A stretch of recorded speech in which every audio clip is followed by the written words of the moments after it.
Chapter 7. Marian had to admit the bath made her feel like a new fox.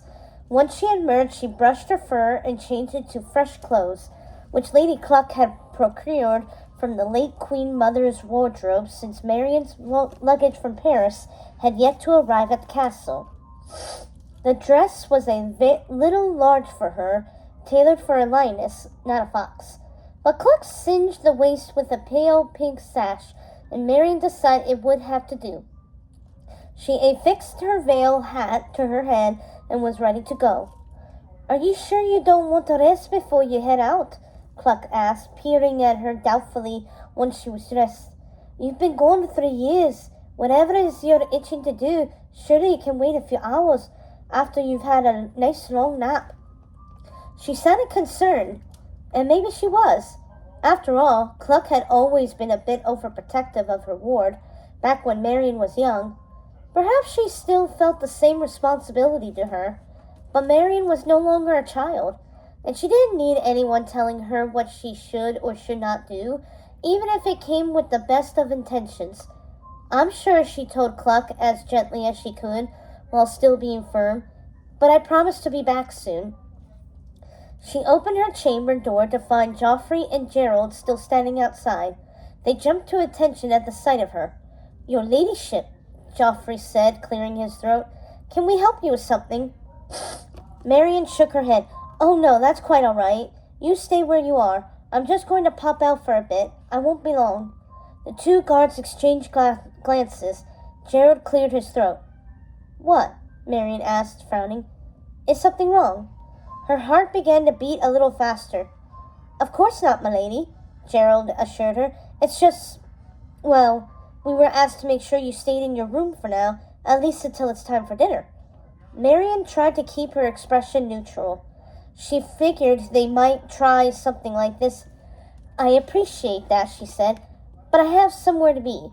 I promise to be back safe and sound before dinner." She started to walk around them. They stepped immediately into her path, blocking her way. "I'm sorry," Geoffrey replied, at least having the decency to look a little guilty. "But the prince has insisted you stay where it's safe." "The prince?" she thought bitterly. Or was it that slimy snake? She glanced from one rhino to the other, sizing them up. They were big, but were they fast? Could she dodge them and outrun them down the stairs? But where would she go from there? The entire castle was filled with Prince John's men. She didn't have a prayer of getting out without at least one of them stopping her. She reached into her satchel. "Of course," she said agreeably, pulling out 2 golden coins. But perhaps we could come to some mutually beneficial arrangement." She gave them a meaningful look. Geoffrey looked at Gerald. Gerald shook his head. "Back inside," he said firmly. "Now." His grip tightened on his spear. "Before I call for backup." Ugh. Marian fought back a grimace. This was clearly going to be tougher than she imagined. She slipped the coins back into her satchel.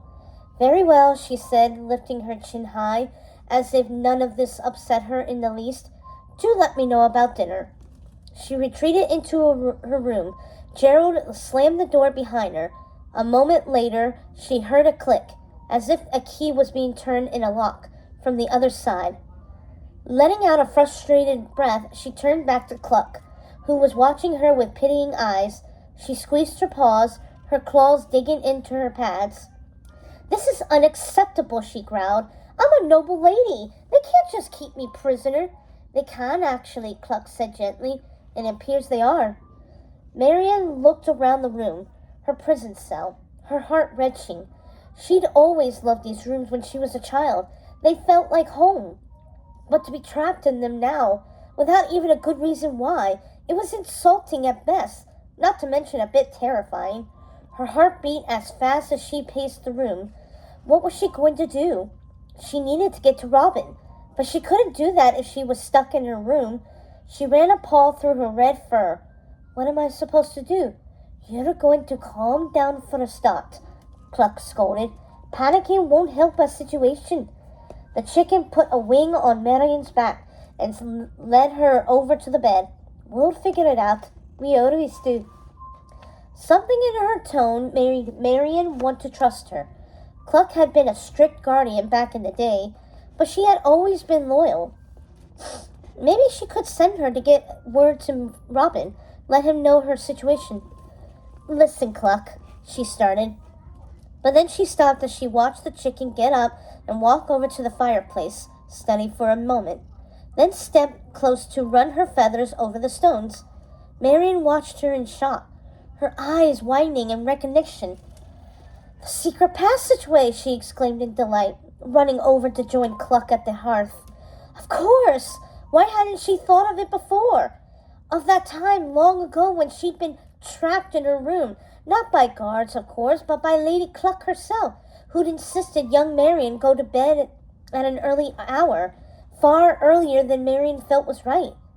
Marian had tried to tell a nursemaid that she had other plans. There was a rare blue moon that night, and Robin wanted her to go see it with him, but Cluck had stood firm. At first, Marian had thought she was doomed, but just as she was about to go to bed, she heard a loud creak coming from the fireplace, a door sliding open inside. Robin had poked his head out, a mischievous grin on his face. You knew about the secret passageway? She asked Cluck as she joined her in feeling the stones for the telltale rough edges. Would the loose stones still be there so many years later? You used to think you were so clever, Cluck said with a smile. Always getting the better of your poor old nursemaid. But I always knew that you were up to it, what you were up to, and you were never as alone as you thought you were. Marian couldn't help a small smile at this, liking the image of Cluck being her secret guardian angel. And here she thought she'd gotten away with it all. She should have known better. Just then her claw caught on a stone. Triumphantly, she yanked it hard. There was a loud groan, and a moment later the door inside the fireplace slid open, revealing a dark passageway beyond. Yes, Marian exclaimed happily. Now that's more like it. She ducked under the stone mantle to climb into the hearth. Lady Cluck sighed deeply. So much for being clean from the bath, she said wearily. Marian gave an impish shrug. Sorry, she said. I'll wash up again before dinner.